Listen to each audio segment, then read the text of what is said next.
बिस्मिल्लाहिर्रहमानिर्रहीम। अस्सलाम वालेकुम। उम्मीद करती हूँ आप सब खैरियत से होंगे। आज का जो हमारे पास टॉपिक है वो है ब्लैक बॉडी रेडिएशन। तो सबसे पहले हमें इस वर्ड की मीनिंग आनी चाहिए कि इसका मतलब क्या होगा। ब्लैक बॉडी रेडिएशन मतलब कि हमारे पास कोई ऐसी बॉडी है जिसको हम कहते हैं वो हमारे पास ब्लैक बॉडी है और वो जो है ना रेडिएशन इमिट करती है, जिसकी वजह से हम उसको कहते हैं ब्लैक बॉडी रेडिएशन। ठीक हो गया।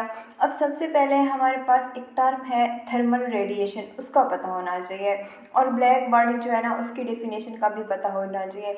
यानी कि हमारे पास ब्लैक बॉडी से मुराद कोई ऐसी बॉडी होगी, ठीक है, जो मतलब जितनी भी एनर्जी उस एब्जॉर्ब करती होगी, रेडिएशन पड़ती होगी, वो क्या करती होगी, उन तमाम रेडिएशन को एब्जॉर्ब कर लेती होगी और फिर उन रेडिएशन को इमिट कर देती होगी। वो जो रेडिएशन होगी वो हमारे पास हर तरह की हो सकती है, गैमा रेस भी हो सकती हैं, अल्ट्रावायलेट रेस भी हो सकती हैं, ठीक है, कोई भी हो सकती हैं। तो अब हमारे पास एक टर्म है थर्मल रेडिएशन, उसको देख लेते हैं। वो कहते हैं when a body is heated it emits radiation called a thermal radiation. Thermal का मतलब क्या होता है, हीट। यानी कि जब कोई बॉडी है उसको जब हीट अप करते हैं तो वो क्या करती है, रेडिएशन को इमिट करती है, खारिज करती है, तो उसको बोलते हैं, वो हमारे पास थर्मल रेडिएशन हो गया। ठीक है। अब इसके डेफिनेशन जो है ना वो देख लेते हैं। वो कहते हैं black body radiation energy radiated by an object और system that absorb all radiation. यानी कि हमारे पास ऐसी कोई बॉडी होगी जो तमाम रेडिएशन को जो उस पर इंसिडेंट होती होंगी, पड़ती होंगी, वो एब्जॉर्ब कर लेती होगी। The term usually refer to the spectrum of light emitted by an heated object. Common example include the heating element of our twister and the filament of light bulb. और इसकी कॉमन एग्जांपल उनने दी हुई हैं, filament of light bulb और हमारे पास है जो twister होता है उसके हीटिंग एलिमेंट। अब हमें मज़ीद डिस्कशन करने से पहले कुछ बेसिक कंसेप्ट हैं जिनका पता होना चाहिए, फिर आगे वाला टॉपिक ना हमारे लिए आसान हो जाएगा। हमारे पास जो टॉपिक्स है उनको समझने के लिए इन जो छोटी छोटी टर्म्स हैं इनका समझना बहुत ज़रूरी है। तो देख लेते हैं हमारे पास छोटी छोटी जो टर्म्स हैं वो कौन सी हैं। तो सबसे पहले हमारे पास हमें पता होना चाहिए तीन मुख्तलिफ टर्म्स का, ठीक है। एक हमारे पास ये है कंसेप्ट कि अगर हमारे पास जो इन्वायरमेंट है, ठीक है, एक्सटर्नल टेम्परेचर जिसको नाम कहते हैं, नाम देते हैं, मतलब जो इन्वायरमेंट है उसका जो टेम्परेचर है यानी कि एक्सटर्नल टेम्परेचर, ठीक है, EX और D के साथ रिप्रेजेंट कर लेते हैं इसको। और दूसरी हमारे पास जो बॉडी है, जो ऑब्जेक्ट है, उसका टेम्परेचर BT के साथ इसको रिप्रेजेंट कर देते हैं। जब हमारे पास जो एक्सटर्नल टेम्परेचर है वो बॉडी टेम्परेचर से ज़्यादा होगा, ठीक है, तो क्या होगा, हमारे पास एब्जॉर्प्शन जो है, एब्जॉर्प्शन का रेट ज़्यादा होगा बनिस्बत एमिशन के, उसको EM के साथ रिप्रेजेंट कर देते हैं। अब एक मिसाल के तौर पर इसको समझ लेते हैं हम। मिसाल के तौर पर हमारे पास ये एक आइस का टुकड़ा है, ठीक है। अब हमारे पास जो एक्सटर्नल टेम्परेचर है वो ज़्यादा होता है और जो बर्फ़ होती है ना उसका टेम्परेचर 0 डिग्री सेल्सियस होता है, तो ये कम होता है। अब बॉडी टेम्परेचर कम है और जो एक्सटर्नल टेम्परेचर है वो ज़्यादा होगा, तो इसमें क्या होगा, जो हमारे पास एब्जॉर्प्शन का प्रोसेस है वो ज़्यादा होगा बनिस्बत एमिशन के। यानी कि जो बर्फ़ है वो इर्द गिर्द की एनर्जी को एब्जॉर्ब कर लेगी, हीट को एब्जॉर्ब करेगी और पिघलना शुरू हो जाएगी। इसका टेम्परेचर ऐसा ऐसा कम होना शुरू हो जाएगा। यानी कि एब्जॉर्ब ये ज़्यादा कर रही है और इमिट कम कर रही है, ठीक है, हीट को। यानी कि रेट ऑफ एब्जॉर्प्शन जो है रेट ऑफ एमिशन से ज़्यादा होगा कब, जब एक्सटर्नल टेम्परेचर जो है ना बॉडी का वो ज़्यादा होगा। एक्सटर्नल टेम्परेचर एनवायरनमेंट का ज़्यादा होगा और जो बॉडी का टेम्परेचर है वो कम होगा। एक केस तो हमारे पास ये हो गया। दूसरा केस ये है जब हमारे पास जो एक्सटर्नल टेम्परेचर है, एक्सटर्नल T कैपिटल के साथ रिप्रेजेंट कर लेते हैं। एक्सटर्नल टेम्परेचर जो है ना वो हमारे पास लेस है, अब किससे, बॉडी टेम्परेचर से, बॉडी टेम्परेचर से। तो तब इस केस में क्या होगा, इस केस में हमारे पास जो रेट ऑफ एमिशन है, एमिशन का रेट वो ज़्यादा होगा किस चीज़ से, एब्जॉर्प्शन से। यहाँ पे इसको AB के साथ रिप्रेजेंट कर लेते हैं। ओके हो गया। मिसाल के तौर पर एक हमारे पास आयरन का टुकड़ा है, ठीक है, उसको हम क्या करते हैं, हीट करते हैं किसी भी तरीके से। हीट अप करते करते मिसाल के तौर पर उसका टेम्परेचर हो जाता है 100 सेल्सियस, ठीक है। तो अब इसका टेम्परेचर ज़्यादा है और जो एक्सटर्नल इन्वायरमेंट है उसका टेम्परेचर कम है, तो इस केस में क्या होगा, ये जो हमारे पास आयरन का टुकड़ा है ये ज़्यादा इमिट करेगा हीट को बनिस्बत एब्ज़ॉर्ब के, उतनी एब्ज़ॉर्ब नहीं करेगा जितनी ये हीट को एमिट कर रहा होगा। एक केस तो ये हो गया हमारे पास। तीसरा केस फिर हमारे पास ये है कि जब हमारे पास एक्सटर्नल टेम्परेचर इक्वल हो जाए बॉडी टेम्परेचर से, external temperature is equal to body temperature, तो उस केस में क्या होगा, एमिशन रेट ऑफ एमिशन जो होगा ना वो बराबर होगा रेट ऑफ एब्जॉर्प्शन के। ये कब होगा, ये तब होगा जब हमारे पास दोनों का टेम्परेचर जो है ना वो बराबर हो जाएगा। इसमें भी मतलब अगर हम मिसाल के तौर पर यही एग्जांपल ले लें कि आयरन का हमारे पास एक टुकड़ा है, उसको हमने गर्म किया है, ठीक है। अब गर्म करके ना रख दिया है तो क्या होगा, ऐसा ऐसा वो अपनी जो एनर्जी होगी, जो हीट है वो इमिट करता रहेगा। एक टाइम ऐसा आएगा जो एक्सटर्नल टेम्परेचर है और जो उसका टेम्परेचर है बॉडी टेम्परेचर, वो दोनों बराबर हो जाएंगे। तो वो क्या होगा, उस केस में एमिशन और जो एब्जॉर्प्शन का रेट है वो बराबर हो जाएंगे और इक्विलिब्रियम पोजीशन में आ जाएगा जो टेम्परेचर होगा हमारे पास। अब आगे का जो कंसेप्ट है वो हमारे लिए इंशाल्लाह आसान हो जाएगा क्योंकि ये बेसिक जो चीज़ें थी ये हमें समझ आ चुकी हैं। अब नेक्स्ट हम देख लेते हैं इसमें वो कहना क्या चाह रहे हैं। अब इसकी एक्सप्लेनेशन है, वो कहते हैं when body is heated it's emit radiation. जब हमारे पास जो बॉडी है हीट अप होती है, जैसे अभी आयरन के एग्जांपल लिया है, हमने उसको हीट किया तो उसने रेडिएशन को इमिट किया। The nature of radiation depend upon the temperature. अब जो हमारे पास रेडिएशन है वो कौन सी होंगी, अल्फ़ा होंगी, बीटा होंगी, गैमा होंगी, कौन सी होंगी, ये किस चीज़ पे डिपेंड करेगी, ये जो टेम्परेचर है उस चीज़ पे डिपेंड करेगा। सही है। फिर बात करते हैं a low temperature of body emit radiation which is principle of long wave length in the invisible infrared region. जब हमारे पास जो टेम्परेचर है वो लो होगा तो हमारे पास जो वेव लेंथ है वो ज़्यादा होगी, क्योंकि हमारे पास जो रिलेशन बनता है टेम्परेचर का वो टी हमारे पास इन्वर्स रिलेशन टू लैम्डा होता है, यानी कि लैम्डा अगर टेम्परेचर ज़्यादा है कम है तो हमारे पास क्या होगा, वेव लेंथ जो होगी रेडिएशन की वो ज़्यादा होगी। अगर टेम्परेचर हमारे पास ज़्यादा होगा तो ऐसी वेव्स होंगी, वेव लेंथ रेडिएशन रिलीज़ होगी जिनकी वेव लेंथ जो है ना वो हमारे पास कम होगी, क्योंकि इन दोनों का आपस में हमारे पास इन्वर्स रिलेशन होता है।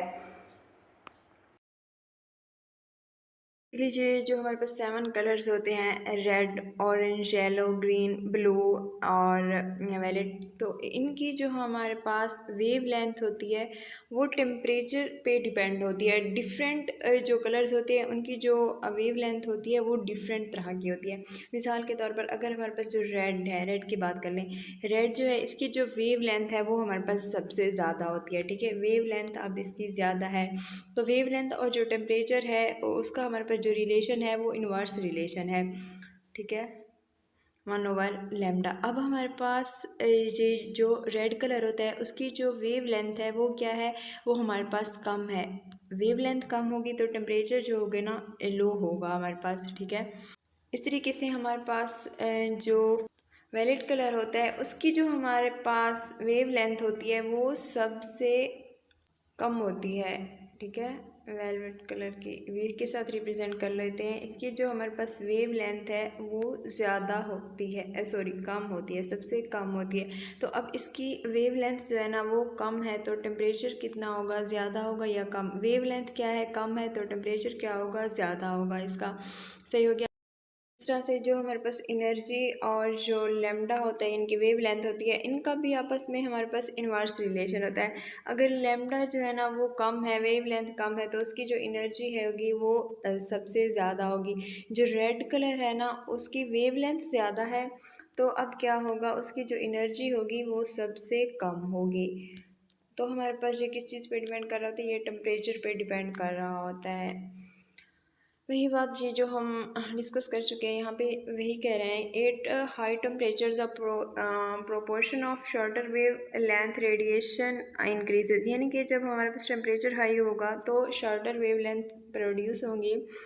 ठीक हो गया। और हमारे पास जब अमाउंट ऑफ इमिटेड रेडिएशन जो होती है ना, वो डिफरेंट वेव लेंथ पे डिपेंड कर रही होती है, फिर डिफरेंट वेव लेंथ की different amount of emitted radiation होती है। अब हम नेक्स्ट चलते हैं। नेक्स्ट हमारे पास ये देखें कुछ एग्जांपल्स दी हुई हैं। इसमें हमारे पास एक प्लाटिनम वायर है, उसको क्या करते हैं जब हम हीट करते हैं, जब टेम्परेचर देते हैं डिफरेंट तरह का, तो देखते हैं उसमें कौन कौन सा कलर अपीयर होता है। अब जब सबसे पहले हम उसको टेम्परेचर प्रोवाइड कर रहे होते हैं 5000 का, सॉरी 500 का, तो हमारे पास जो उसका कलर अपीयर होता है वो हमारे पास रेड होता है। जब टेम्परेचर इंक्रीज़ करते जाएंगे, ठीक है, टेम्परेचर अब हम इसका पहले कम था, ठीक है, यानी कि टेम्परेचर जो था लो था, तो इसकी जो वेव लेंथ होगी वो क्या होगी, वेव लेंथ हमारे पास ज़्यादा होगी, क्योंकि वेव लेंथ का इन्वर्स रिलेशन है। अभी हमने बात की कि जो रेड होता है ना, उसकी वेव लेंथ सबसे ज़्यादा होती है हमारे पास। फिर अब मज़ीद हम टेम्परेचर इंक्रीज़ करते जा रहे हैं। अब टेम्परेचर इंक्रीज़ हो रहा है तो हमारे पास ऐसा कलर आएगा जिसकी वेव लेंथ जो है ना कम होती जाएगी। तो अब इसकी जो वेव लेंथ मज़ीद होगी वो कम होगी। अब हमने टेम्परेचर कितना किया, 900 किया है, तो हमारे पास जो कलर आया वो चेरी रेड आ गया, ठीक है, जिसकी वेव लेंथ जो है ना कम है। फिर मज़ीद हम टेम्परेचर को इंक्रीज़ करेंगे, ठीक है, मज़ीद टेम्परेचर 1100 तक किया, तो फिर हमारे पास क्या होगी, ऐसा कोई कलर आएगा जिसकी जो वेव लेंथ है वो ज़्यादा हो, ठीक है, सॉरी कम हो, क्योंकि इन्वर्स रिलेशन होता है। तो वो हमारे पास क्या है, ऑरेंज रेड कलर है। फिर मज़ीद हमने टेम्परेचर प्रोवाइड किया 1300 तक, तो हमारे पास जो कलर अपीयर हुआ वो येलो है, ठीक है। अब इस टेम्परेचर इंक्रीज़ करते जा रहे हैं, तो अब हमारे पास जो लेमडा है, जो वेव लेंथ है वो क्या होती जा रही है, डिक्रीज़ हो जाती जा रही है, लेकिन जो एनर्जी है वो इंक्रीज़ होगी तब जब हमारे पास जो वेव लेंथ है वो कम होगी, और हमारे पास जो एनर्जी है वो डिक्रीज़ तब होगी जो वेव लेंथ है वो हमारे पास क्या होगी, ज़्यादा होगी। इनका भी आपस में इन्वर्स रिलेशन है। फिर जब हम 1600 तक टेम्परेचर प्रोवाइड करते हैं तो हमारे पास जो कलर आता है वो वाइट आ जाता है। सेम बेसिकली जो वाइट कलर होता है कम्बिनेशन ऑफ 7 कलर्स होता है। Okay, then this show that as the temperature is increased, that radiation become richer in shorter wavelength। देखिए वही बात कर रहे हैं, जैसे जैसे हम टेम्परेचर को इंक्रीज़ करते गए तो हमारे पास क्या हुआ, हमारे पास जो वेव लेंथ है वो कम होती गई, शॉर्टर होती गई। अब हम नेक्स्ट चलते हैं। नेक्स्ट अब क्या करते हैं, हमारा बेसिकली जो टॉपिक है वो है ब्लैक बॉडी रेडिएशन, ठीक है।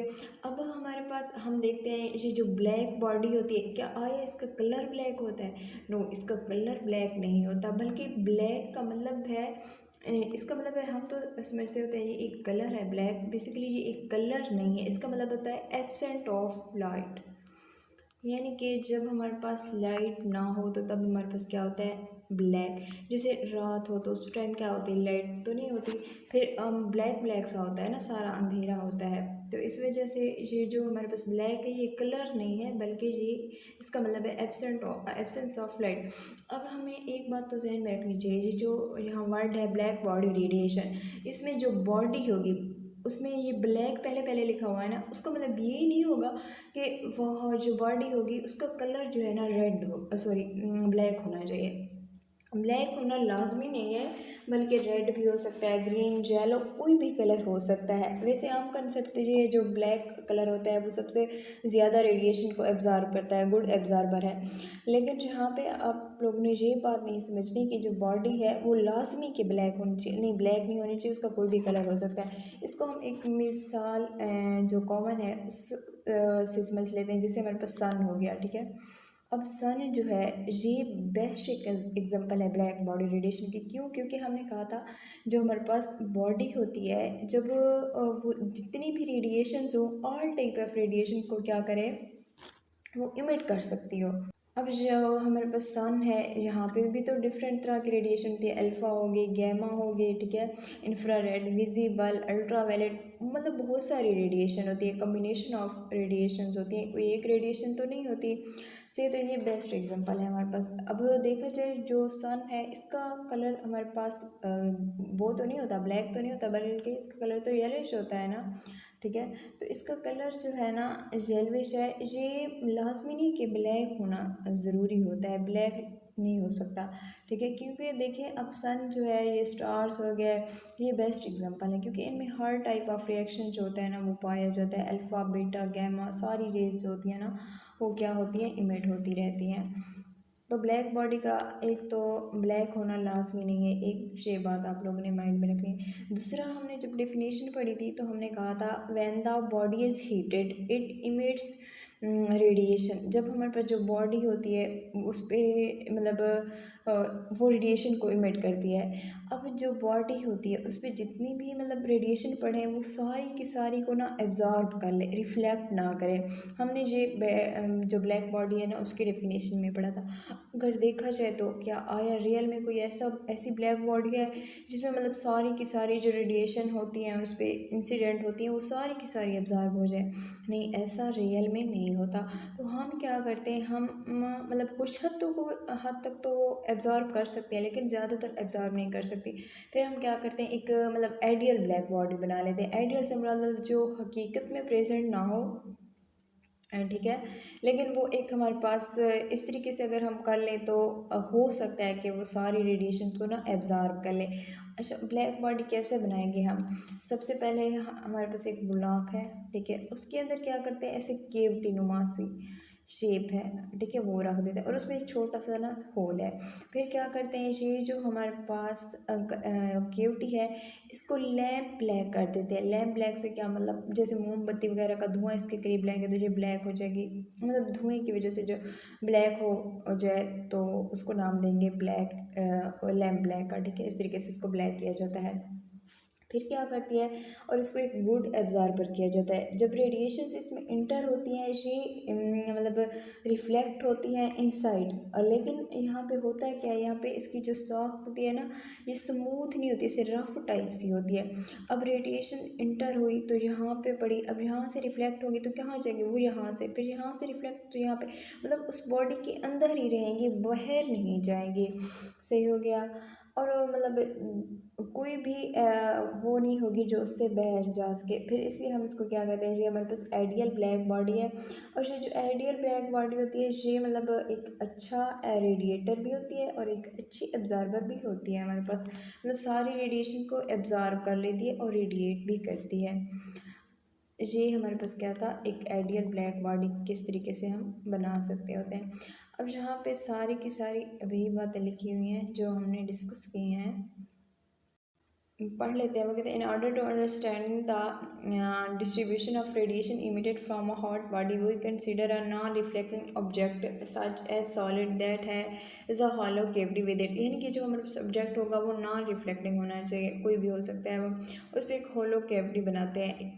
It has a small hole and the radiation can enter or escape only through this hole। उसमें जस्ट एक होल ही होता है और कोई भी मतलब ऐसा होल नहीं होता जिससे जो रेडिएशन है वो अंदर आ सके और बाहर जा सके, उसमें जस्ट एक ही छोटा सा होल होता है। फिर वो कहते हैं जो इनसाइड होती है उसको ब्लैकेंड किया जाता है किस तरीके से, जो ब्लैक लैम्प है उसके तरह से, ताकि इसको हम जो एब्जॉर्बर है वो गुड एब्जॉर्बर बना सकें। और हमारे पास फिर वो कहते हैं the small hole appears black because the radiation that enter is reflected from the inside walls any times and is partially absorb it each reflection until none remain. मतलब जितनी वो रिफ्लेक्ट होंगी वो सारी की सारी फिर क्या होती जाएंगी, एब्जॉर्ब होती जाएंगी, उस वक्त तक वो एब्जॉर्ब होती जाएगी कि जब जो रिफ्लेक्शन होती है वो बाकी ना हो। Such a body is termed as black body and has the property to absorb all the radiation entering it। अब वही बात करें, जो जितनी भी रेडिएशन उसमें एंटर होती है तो वो क्या करती है, उनको एब्जॉर्ब कर लेती है। और black body is both an ideal absorber and an ideal radiator. वही बात हम पहले ही डिस्कस कर चुके हैं। यहाँ पे इसकी डायग्राम दी हुई है, एक हमारे पास ऑब्जेक्ट है, ठीक है, नॉन रिफ्लेक्टिंग, उसके अंदर एक केविटी है और हमारे पास क्या है, एक स्मॉल होल। स्मॉल होल के थ्रू जो रेडिएशन है इंसिडेंट हो रही हैं वो क्या करती हैं, अंदर चली जाती हैं उस होल के थ्रू।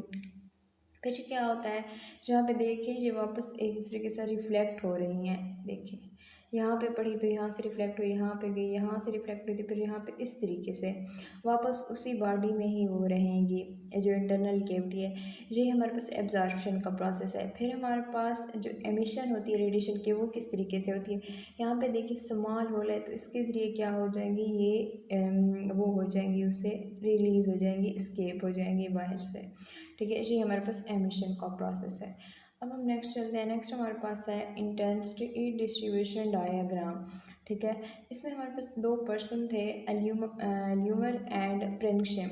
ठीक है, उन्होंने मेजर किया था जो हमारे पास लाइट इमिटेड होती है, ठीक है, उसकी इंटेंसिटी जो होती है, जो इमिटेड एनर्जी होती है, उसकी इंटेंसिटी क्या है और उसकी वेव लेंथ क्या है, जो ब्लैक बॉडी से इमिट हो रही होती है एनर्जी, उनकी एक तो वेव लेंथ और दूसरा हमारे पास इंटेंसिटी को उन्होंने मेजर किया था। अब किस तरीके से मेजर किया था, डिफरेंट टेम्परेचर प्रोवाइड किया गया था और एक ऑपरेटस बनाया था। ऑपरेटस में कौन कौन सी चीज़ें शामिल थी, एक ब्लैक बॉडी कैविटी थी और उसको फर्नेस में रखा गया। फर्नेस मतलब गर्म करने के लिए, ताकि वो हीट अप हो जाए। जैसे ही उसको हीट अप किया तो यहाँ से देखें रेडिएशन जो है ना, ये इमिट हो रही हैं। अब यहाँ पे कोई रिफ्लेक्टर है, वो मिरर भी हो सकता है, तो यहाँ पे रिफ्लेक्टर पे पड़ी तो उसने रिफ्लेक्ट की, यहाँ पे आई, और यहाँ पे हमारे पास प्रिज्म है। ठीक है, प्रिज्म जो है ना, उसने डिस्पर्स कर दिया मुख्तलिफ तरह की जो वेवलेंथ है। और फिर दूसरा हमारे पास यहाँ पे फिर एक वो है रिफ्लेक्टर है, तो यहाँ पे रेज पड़ी और यहाँ एक डिटेक्टर है, तो यहाँ से होते हुए फिर यहाँ डिटेक्टर पे आके कलेक्ट हुई, जहाँ से फिर जो हमारे पास वो था ऑब्जर्वर था, उसने देख लिया। इसको हम थर्मोपाइल भी कहते हैं। ठीक है, जो डिटेक्टर होता है जिससे हम रेडिएशन को डिटेक्ट कर सकते होते हैं। ये उन्होंने एक ऑपरेटस बनाया, किस तरीके से उन्होंने जो इंटेंसिटी है और वेवलेंथ है उसको मेजर किया। अब हम नेक्स्ट चलते हैं। नेक्स्ट हमारे पास जो उन्होंने मतलब एक्सपेरिमेंट किया, तो उस एक्सपेरिमेंट का रिज़ल्ट क्या आया उनका, चलिए वो रिज़ल्ट देख लेते हैं। और रिज़ल्ट ये है, जो हमारे पास रेडिएशन थी, ठीक है, डिफरेंट टेम्परेचर पे डिफरेंट वेवलेंथ की, तो उनमें हमारे पास जो उनकी नंबरिंग थी, जो मतलब कितनी रेडिएशन जो है ना इमिट हो रही हैं डिफरेंट वेवलेंथ की, उनको शो करवाया गया एनर्जी डिस्ट्रीब्यूशन कर्व्स में हर टेम्परेचर के लिए। आगे हमारे पास क्या है, एक डायग्राम भी है। ठीक है, उसमें हम इसको अच्छे तरीके से समझ लेते हैं डायग्राम को देख के। फिर वो कहते हैं these curves reveal the following interesting facts. अब कौन से फैक्ट्स हैं वो देख लेते हैं। पहला फैक्ट ये है, at a given temperature the energy is not uniformly distributed in a radiation spectrum of the body. यानी कि जो गिवन टेम्परेचर होता है उसमें जो एनर्जी होती है वो इक्वली डिस्ट्रीब्यूटेड नहीं होती, यूनिफॉर्मली डिस्ट्रीब्यूटेड नहीं होती, जो रेडिएशन स्पेक्ट्रम होता है। फिर हम वो कहते हैं एट गिवन टेम्परेचर टी, यानी जो हमारे पास इमिटेड एनर्जी होती है उसकी मैक्सिमम वैल्यू होती है फॉर अ सर्टेन वेवलेंथ, और जो हमारे पास उसका प्रोडक्ट होता है यानी कि लेमडा मैक्स, यानी कि वही सर्टेन वेवलेंथ जो होती है वो प्रोडक्ट होता है टाइम के साथ वो कांस्टेंट रहता है, यानी कि lambda max multiply by T is equal to constant. ये हमारे पास क्या रहेगा, कांस्टेंट रहेगा। इसको मज़ीद हम डायग्राम को देखते हुए भी समझ लेते हैं।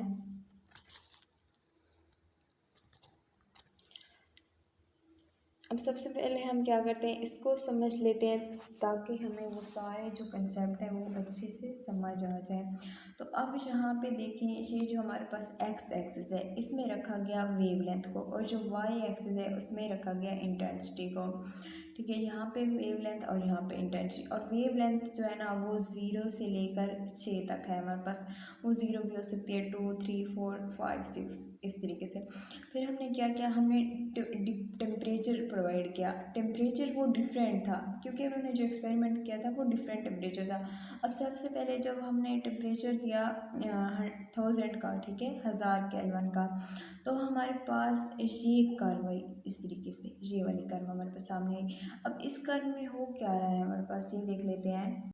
अब ये जो पॉइंट है ना मैक्सिमम वाला, इसको हम नाम देते हैं लेमडा मैक्सिमम। इसमें क्या है, हमारे पास इंटेंसिटी जो है ना वो भी इंक्रीज़ हो रही है। देखें इंटेंसिटी यहाँ से यहाँ तक इंक्रीज़ हुई, फिर बाद में डिक्रीज़ होना शुरू हो गई।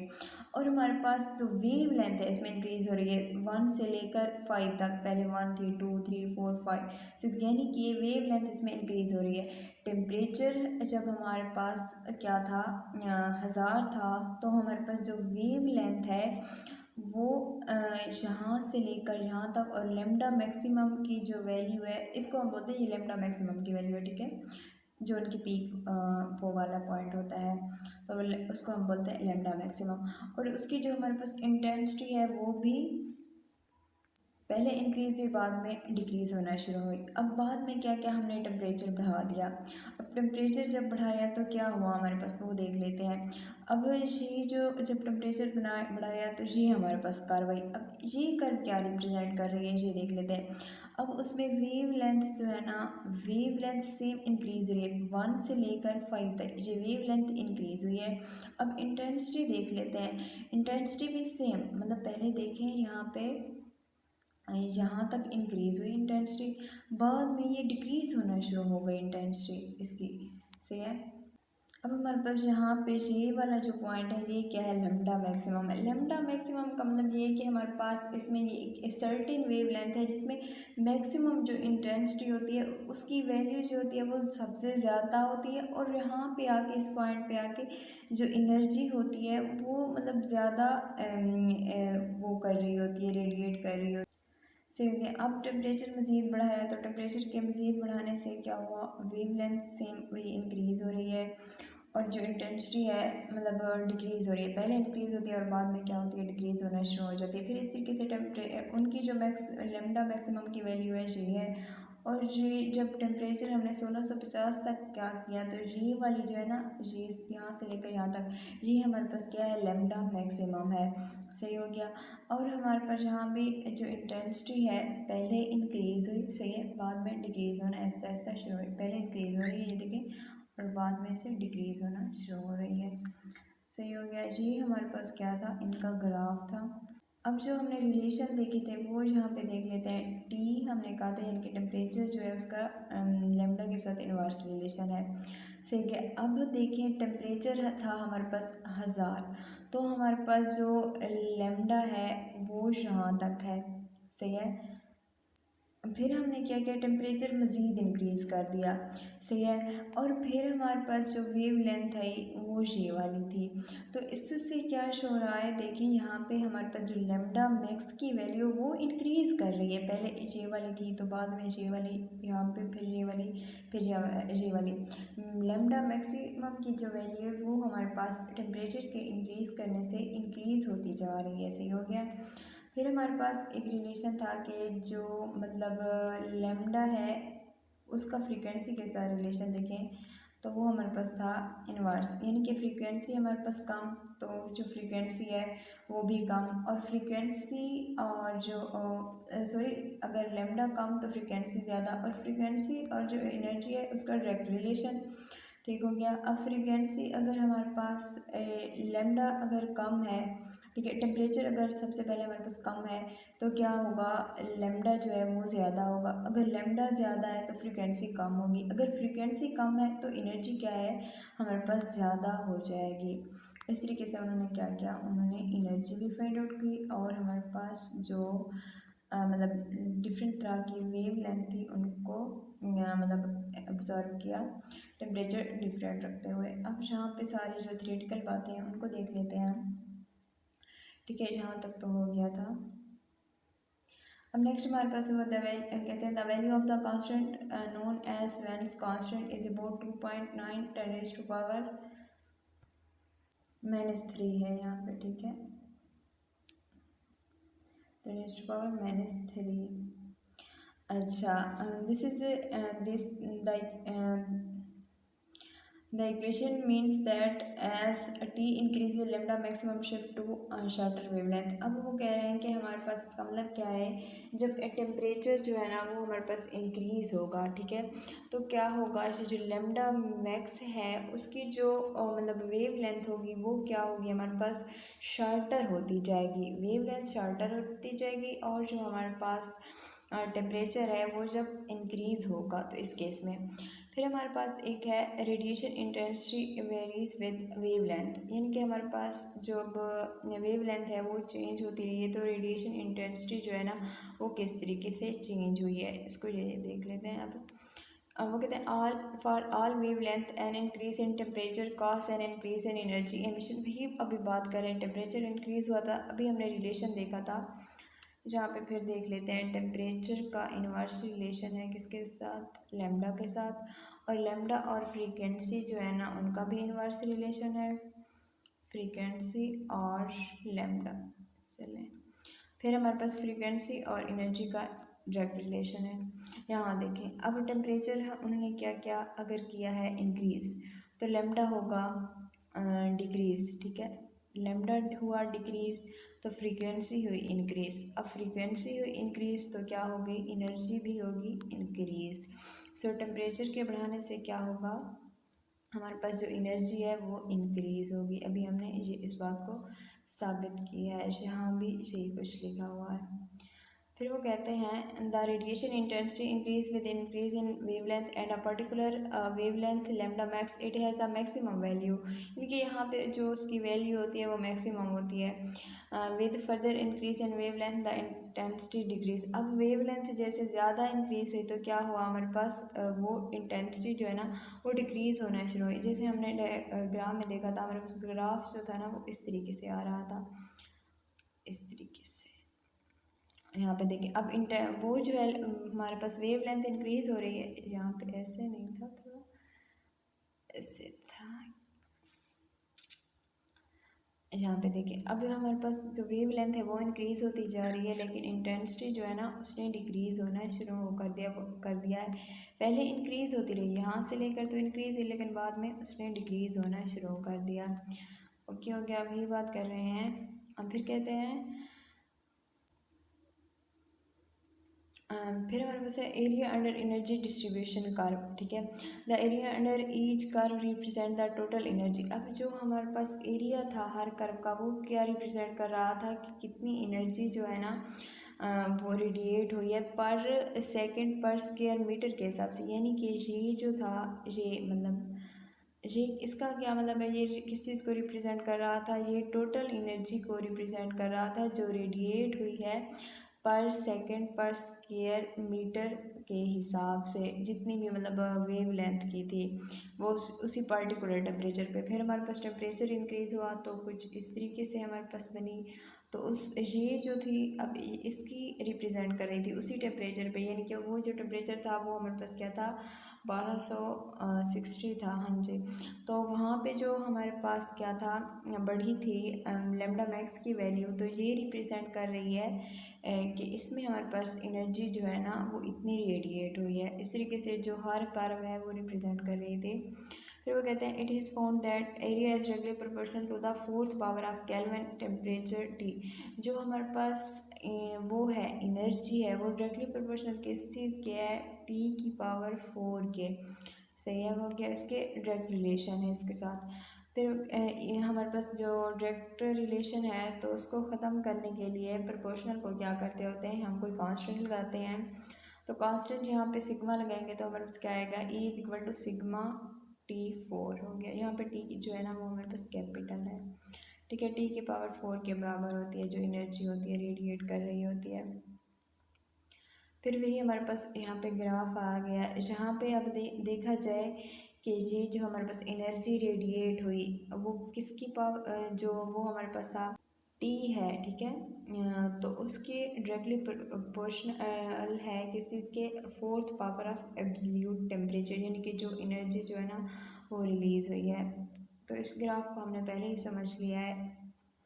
फिर हमारे पास क्या है स्टीफन बोल्ट्जमैन लॉ, ठीक है, उसको समझ लेते हैं। वो कहता है the Stefan Boltzmann constant symbolized by the lower case Greek letter sigma, वही जो कांस्टेंट हमने यूज़ किया था सिग्मा का नाम दिया था, ठीक है, और इसकी जो हमारे पास वैल्यू होती है वो होती है 5.67037441 10⁻⁻⁸। अब इसका जो यूनिट होगा वो क्या होगा, वाट पर स्क्वायर मीटर पर केल्विन, ठीक है, टू द फोर्थ उसको रिप्रेजेंट करेंगे W/m² + K4, ठीक है। अब ये जो हमारे पास रिलेशन है इसी को हम कहते हैं स्टीफन बोल्ट्स मैन लॉ, सही है।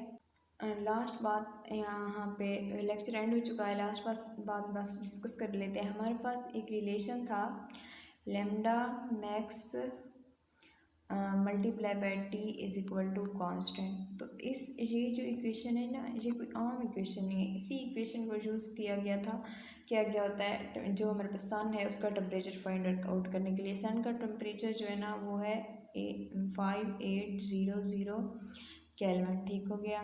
तो अब इसको किस तरीके से फाइंड आउट किया, अब क्या वहाँ पे जाएंगे, कोई एमीटर थर्मोमीटर तो नहीं लगाएंगे कि सन का टेम्परेचर कितना है चेक करने के लिए। वहाँ से जो हमारे पास रेडिएशंस आई, ठीक है, जो मतलब मुख्तलिफ़ तरह की रेडिएशन की वेव लेंथ आती होती हैं, तो उनकी हमारे पास जो लैम्डा मैक्स की वैल्यू है वो फाइंड आउट की गई, ठीक है। अब लैम्डा मैक्स की जो वैल्यू थी उसको हमारे पास कांस्टेंट है उसकी वैल्यू के साथ मल्टीप्लाई किया गया। कांस्टेंट की वैल्यू क्या है 2.9 10⁻³ और इस तरीके से जो सन है उसका टेम्परेचर हमारे पास ये वाली वैल्यू निकल आई, ठीक हो गया। सन का टेम्परेचर भी इसी इक्वेशन की मदद से फाइंड आउट किया जा सकता है। सो आज का लेक्चर हमारा हुआ एंड, तो फिर इंशाल्लाह फिर मिलेंगे नेक्स्ट लेक्चर के साथ। तब तक के लिए इजाज़त, अल्लाह हाफिज़।